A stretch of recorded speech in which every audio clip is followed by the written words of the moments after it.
The cobblestones of Ashbourne's stable yard gleamed like wet iron beneath the evening rain. Clara knelt in the mud with one knee sunk into the puddled straw, her dark wool skirt soaked through at the hem and her white apron marked by the damp.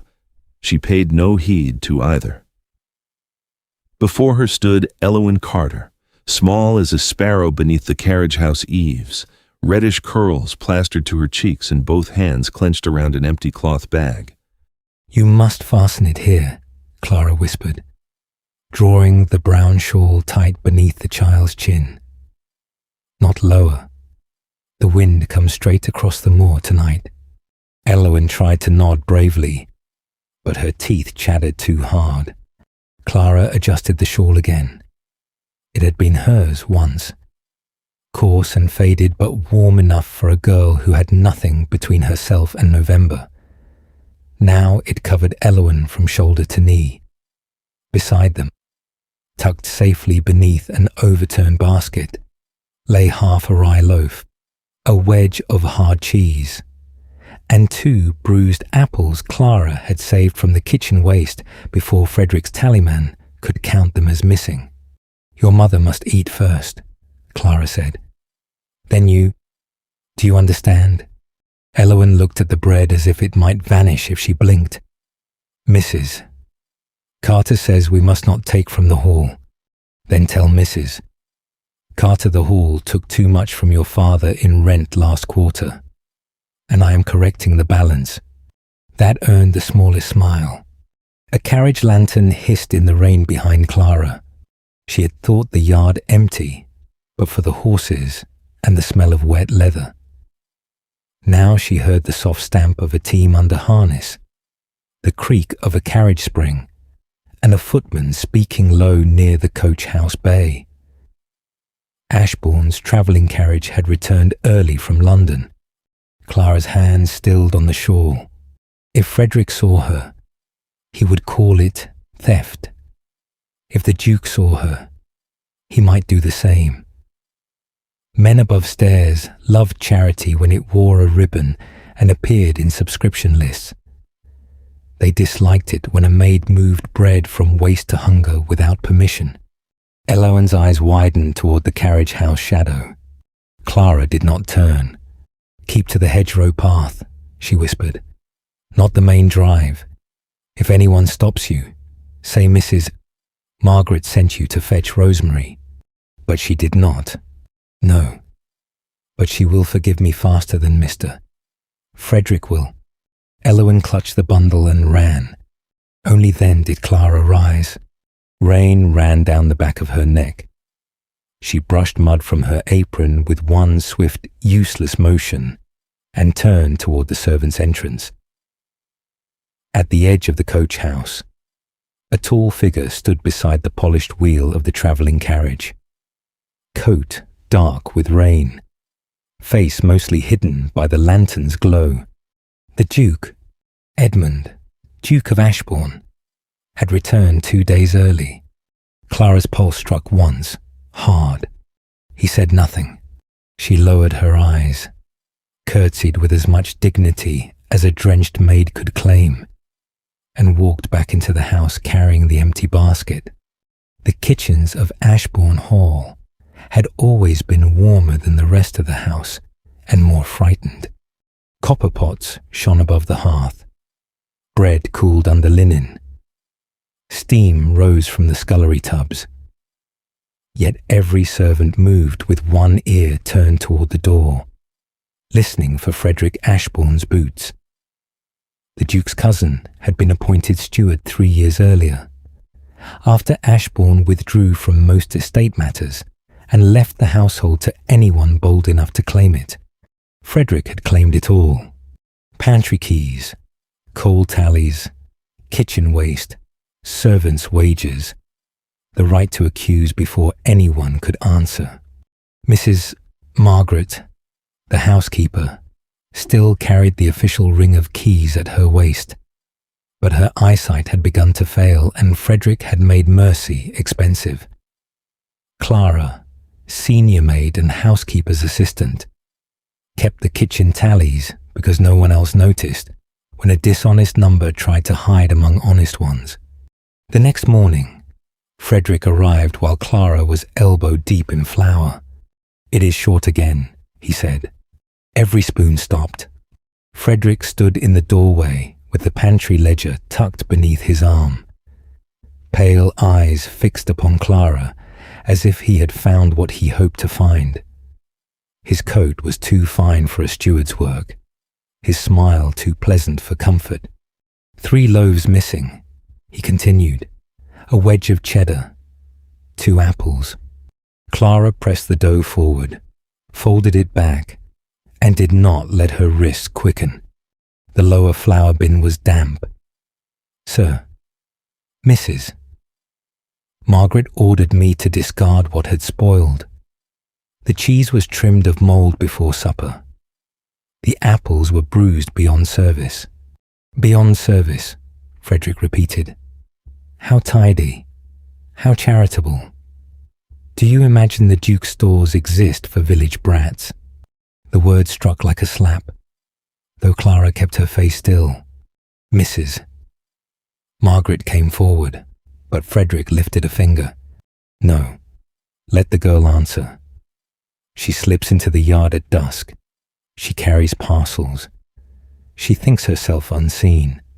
Clara lifted her hands from the dough and wiped them on the edge of her apron. "If you believe I have stolen, sir, you may enter it properly in the household book. I shall enter more than that. Is there a difficulty with the household accounts?" The kitchen froze. Edmund stood at the foot of the servants' stairs, dressed in dark morning clothes still marked by travel.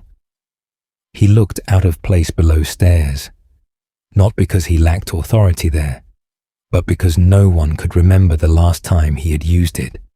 Frederick bowed at once.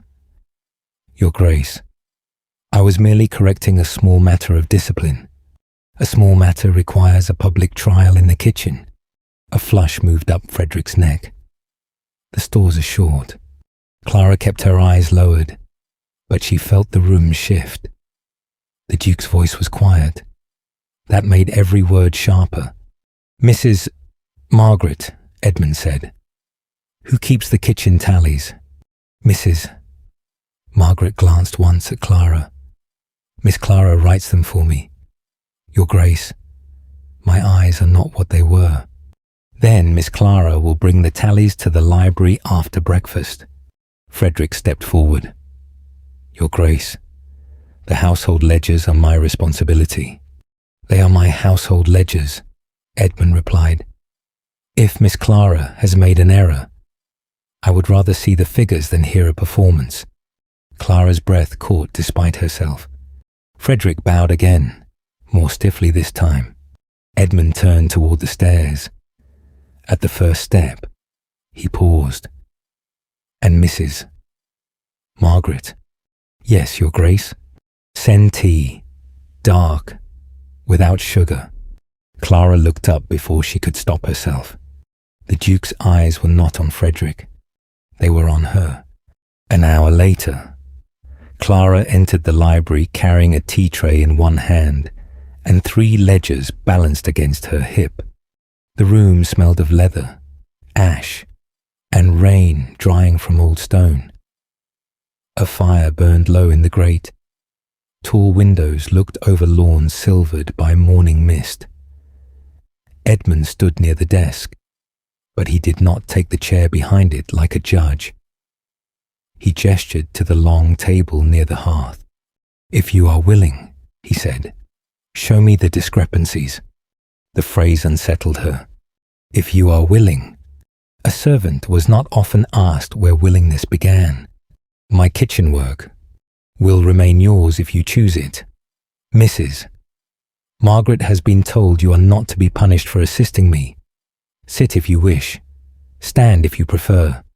Clara remained standing, because habit was a hard thing to unlace. She set the ledgers on the table and poured his tea. Dark, no sugar. As requested, he noticed the cup, then the ledgers. "You remembered. I observe what keeps a household from displeasing its master. A household should not require fear to make tea. Clara had no safe answer to that. So she opened the top ledger. The numbers steadied her. Columns did not care about rank. A sum either held or failed. Within 10 minutes, she had shown him the damp flour loss, the trimmed cheese, the apples marked in the waste column, and a much larger irregularity Frederick had not mentioned at all. "Coal," she said, tapping the page. "The kitchen paid twice in October." Edmund leaned closer, keeping a proper distance from her shoulder. "Twice. The first charge is from the local coalman. The second is entered under York freight. But the hand is not Mrs. Margaret's, and the rate is impossible. Coal brought from York would cost more than the coal itself. Whoever wrote this hoped no one below stairs would question freight." Edmund reached for the next ledger. Clara placed a second page before him. Glazier's work. 3 payments in 6 weeks for the north pantry window. The window still leaks. A silence opened. The fire clicked. "You noticed these before?" he asked. "I noticed them because the pantry leaks on the flour." "And you said nothing?" Clara folded her hands. "I am a maid, Your Grace. A maid who accuses a steward without proof becomes a thief by breakfast."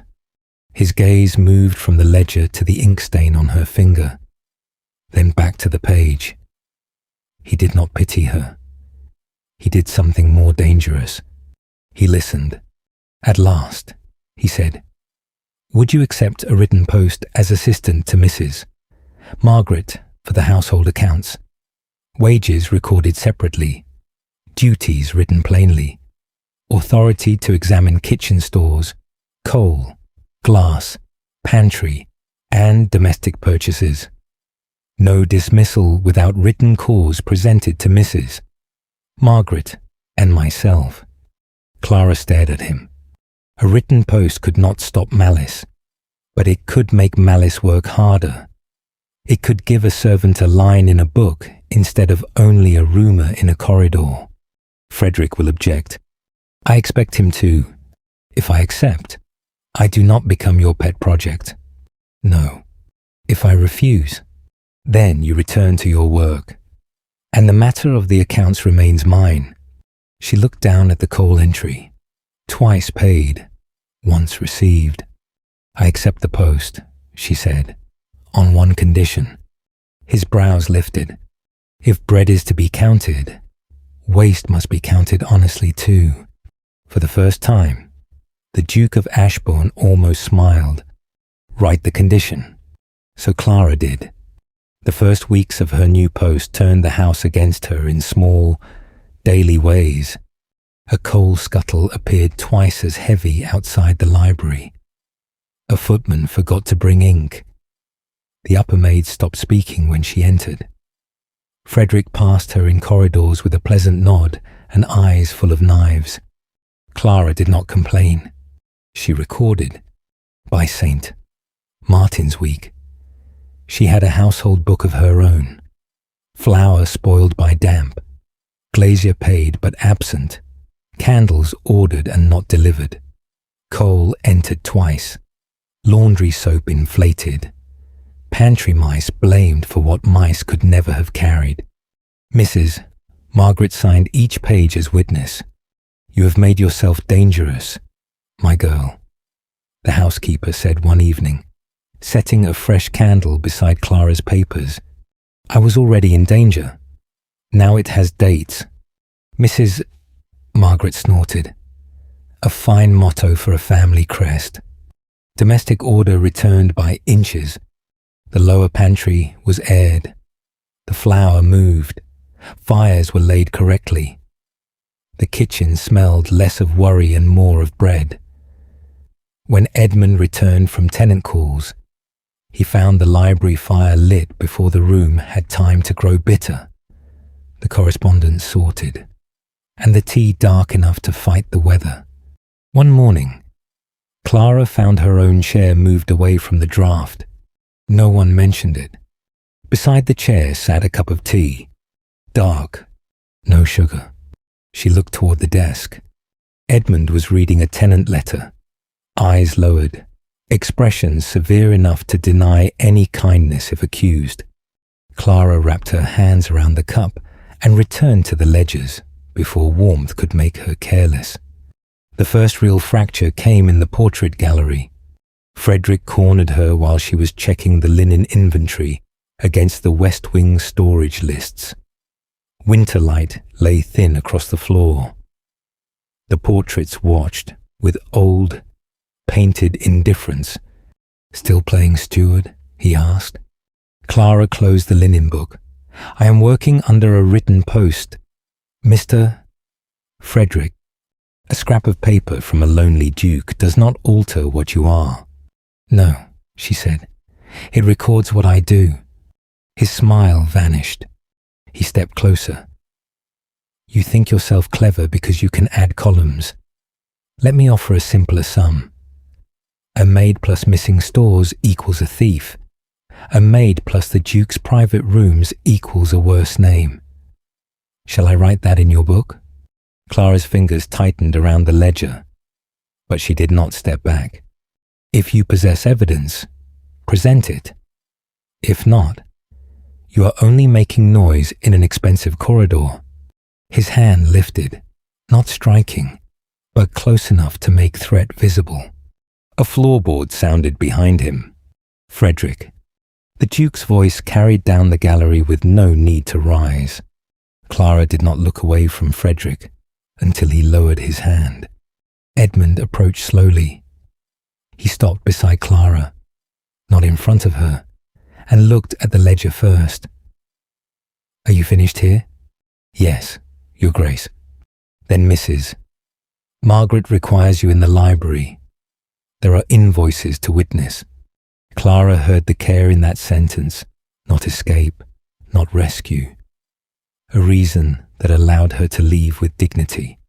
She inclined her head and walked away before her shaking knees could betray her. In the library, Edmund set a small glass beside her hand. "Brandy," he said. "It may steady you, if you wish." She stared at it. "Not drink it. Not you must. If you wish." Clara took the glass and sipped. Heat ran through her chest, sharp enough to remind her she was still present in her own body. "He will not stop," she said. "No, he is frightened of the ledgers." "Yes, and you cannot simply dismiss him without proof. He is family, steward, known to the tenants." Edmund's mouth tightened. "You have learned the trap quickly. I have lived below stairs. Traps are the architecture."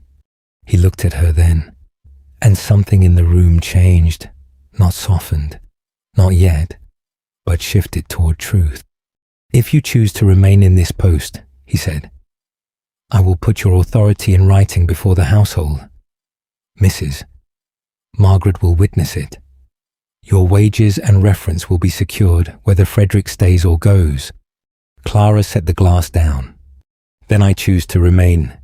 Trust did not arrive as a grand revelation. It came as a locked cabinet opened, an archive key placed beside her inkwell, a sealed note from Edmund to the coalman asking for original receipts, a new table in the library where Clara could spread household accounts without asking permission, and, on the coldest morning in December, Elwyn's name written into the parish relief list. "Not charity," Edmund said when Clara looked at the entry. "Rent correction." Clara tried not to smile. "You have been listening at doors, Your Grace. I have been learning from my housekeeper's assistant. Mrs. Margaret will be unbearable when she hears that title. She already is." The laugh escaped Clara before she could stop it. It surprised them both. Christmas week buried Ashbourne in snow. The roads vanished beneath white drifts. The village roofs wore thick caps of frost. Wind pushed against the hall until every window seemed to hold back the moor by will alone. Elwyn went missing on the 23rd. The news reached the kitchen at dusk. Mrs. Carter had sent the child to fetch kindling from the lane edge. She had not returned. The village men were searching with lanterns, but the wind had turned the paths into blankness.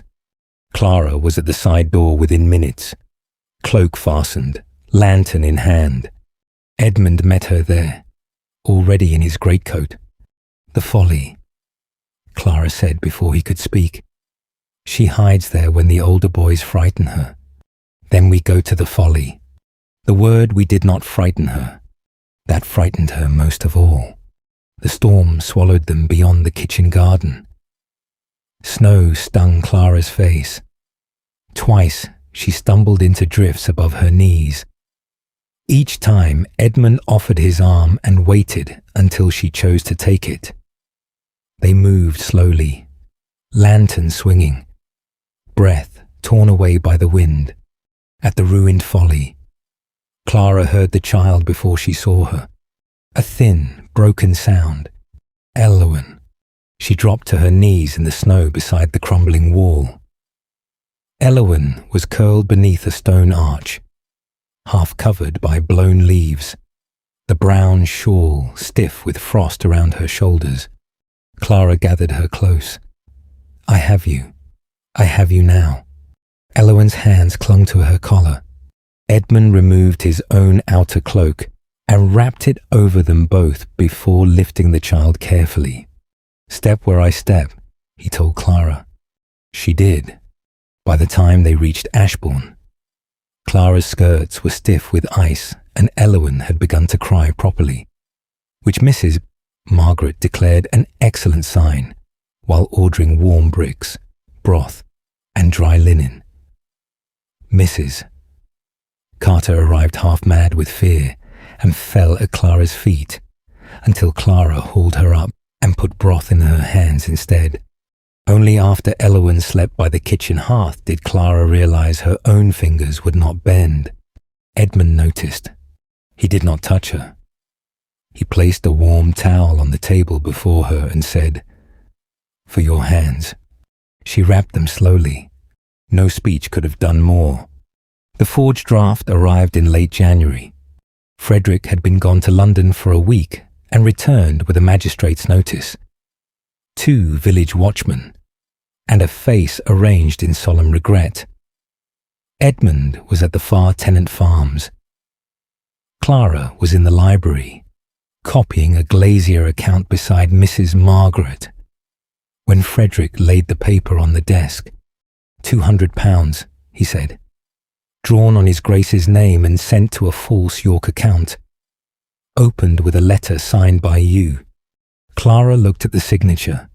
It was her name. It was not her hand.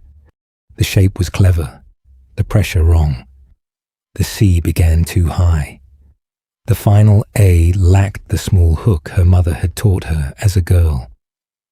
Someone had copied her fair account hand from the household book. Mrs. Margaret sucked in a breath. Clara did not move. Frederick smiled gently. For the benefit of witnesses, you had access to the Duke's desk. You managed his correspondence. I regret to say I warned him. The magistrate, Mr. Hale, looked miserable. Miss Clara, until this is examined, she must be held. Frederick finished. A servant accused of theft cannot remain beside the Duke's ledgers. Clara closed the household book herself. I will come to the watchhouse, she said. But Mrs. Margaret will carry my account book to the Duke's solicitor, and I will state before witnesses that the signature is forged. Frederick's eyes flickered. There, too quick for most. Clara saw it. Mr. Hale cleared his throat. You may make that statement. Frederick stepped closer. Enough theatrics. Clara turned to Mrs. Margaret. Page 32. Coal freight. Page 41. Glazier. Page 56. York draft notation. Show His Grace the dates. Mrs. Margaret's hand closed over the book. I will, she said. The walk to the village watchhouse was cold and humiliating. Clara went without escort touching her. She had insisted on it. The watchman, embarrassed by her composure, allowed her that dignity. The holding room was damp and narrow, with one barred window and a bench polished by fear. She sat with her hands folded and counted the stones in the wall. 1, 2, 3. Weeping would not change forged ink. At dusk, hoofbeats struck the yard outside. Voices rose. A door opened. Mr. Hale appeared first, flustered. Behind him came Edmund, spattered with mud from riding hard, and Mrs. Margaret, carrying the household book like a weapon. Edmund stopped at the threshold. He did not stride in and seize her hand. He did not call her wronged before the magistrate had spoken. He looked at her face, then at the book, then at Mr. Hale. I stand surety for Miss Clara Hale, he said. She returns to Ashbourne while the draft is examined. My solicitor has sent for certified copies from the York Bank and a sworn note from the clerk who opened the account. Frederick's story had counted on speed. Clara's book had slowed it. Mr. Hale nodded, relieved. Until the examination. Then Edmund finally turned to Clara. His hand opened, palm upward. She looked at it, then took it, only until she was steady on her feet. Then she released him, and he let her. The reckoning came 2 nights later in the Ashbourne dining room. Not a private vengeance, not a ducal tantrum. A proper inquiry with Mr. Hale the magistrate, Edmund's solicitor, Mrs. Margaret, the senior staff, and the estate clerk present. Frederick stood at the far end of the table in a waistcoat too fine for innocence. Clara stood beside the household book. She had refused a chair. The York Bank's certified copy lay on the table. Beside it, the sworn note from the clerk. The account had been opened 3 years before Clara ever entered Ashbourne's library. Deposits had come in small, steady sums: coal freight, glazier payments, candle orders, pantry repairs that had never been made. Edmund could have presented it all. He did not. He looked to Clara. She opened her book. The false York account began before I kept these ledgers, she said. But the pattern continued after I entered the household accounts. Here, in October, the kitchen pays the local coalman. Here, the same sum appears as York freight. Here, the glazier is paid for a north pantry window that still leaks. Here, candles ordered for the chapel were charged twice, once through Ashbourne, once through York. She laid each page down, one after another. Mrs. Margaret stepped forward. I witnessed these entries when Miss Clara found them. I also witnessed Mr. Frederick ordering post and invoices marked York to pass first through his office. Frederick laughed. A failing housekeeper and an ambitious maid. Clara placed the forged signature before the magistrate. This is the letter used to accuse me. The signature was copied from my fair account hand, but the C begins above the line. Mine begins on it. The final A lacks my hook. The ink pressure changes at my surname because the writer slowed to imitate me. She took up a clean sheet and wrote her name 3 times.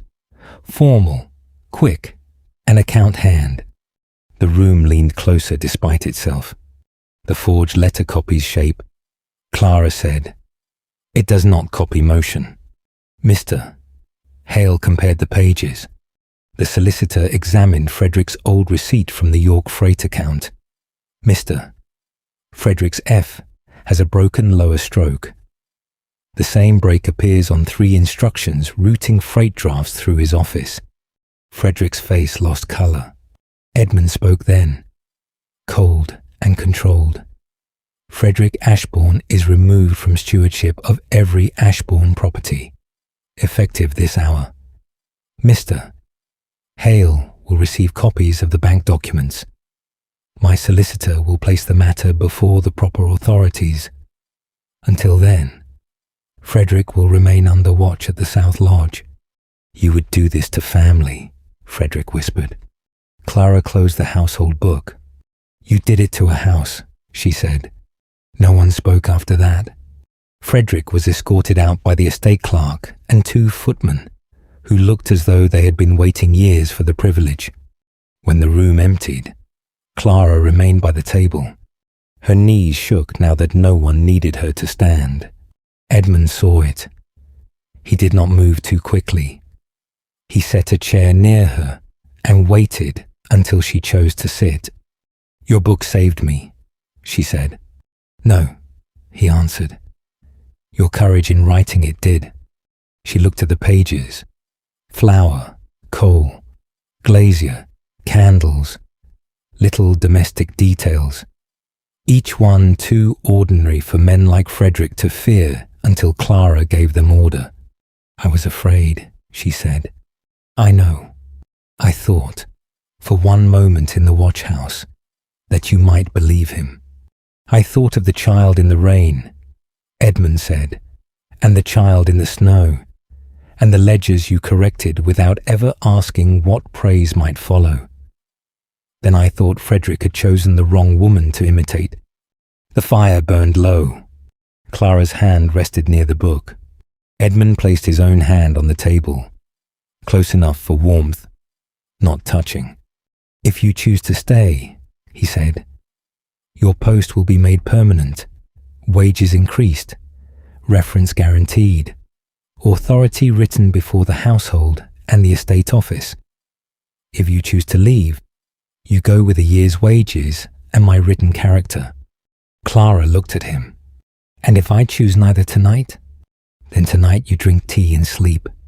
The answer undid her more than any declaration could have. So she did. Lady Day came with lilacs at the windows and clean light over Ashbourne stone.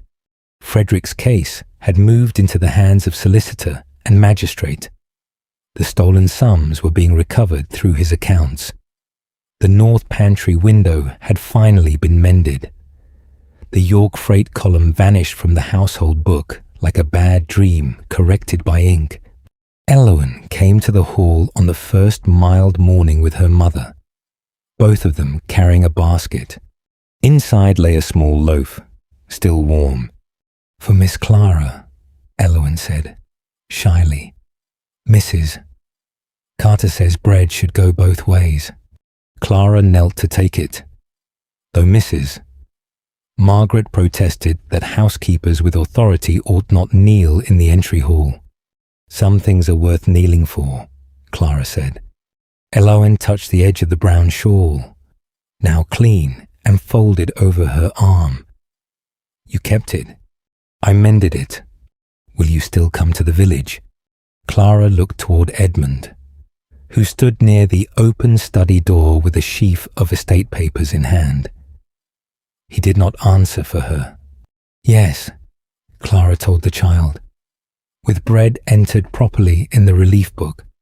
Mrs. Carter laughed through tears. That afternoon, in the library where everything had changed by inches, Clara read the settlement papers herself.